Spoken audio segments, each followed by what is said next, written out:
So, while we're on this lab, the requisitions, we're going to talk about the most important thing when that patient does come to the lab. What do you think that is? Identifying. Patient identification, absolutely. And date of birth. Yes. So if the patient comes into the lab and you're getting ready to draw the patient's blood and they sit down, I don't want you to say to the patient, "Hi, Mr. Brown. Are you Mr. Brown? Were you born such and such date?" No, Mr. Brown needs to tell you his date of birth, because you don't know that patient's mental state, and they could be a patient that just nods their head and says yes to everything. So now you're doing Mr. Brown's labs on Mr. Green. So you don't want that to happen, okay?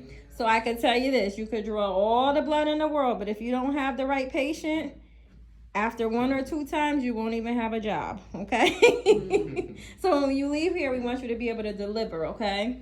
That's very important. So make sure you put a note on that. First important, patient identity. You want to make sure you identify the patient. First name, last name, date of birth. And what you do want to remember is that if a patient asks you anything that's on this lab sheet, you're not supposed to tell them. So if they say, "Do you know why my doctor's ordering this test?" You're not supposed to look on it and say, "Oh, I think they're checking to see if your iron's low," or something like that. You're not supposed to do that. They have to talk to their doctor about that, okay? All right? You are not, you just can't do it, okay? Ain't none of your business. Okay. You there?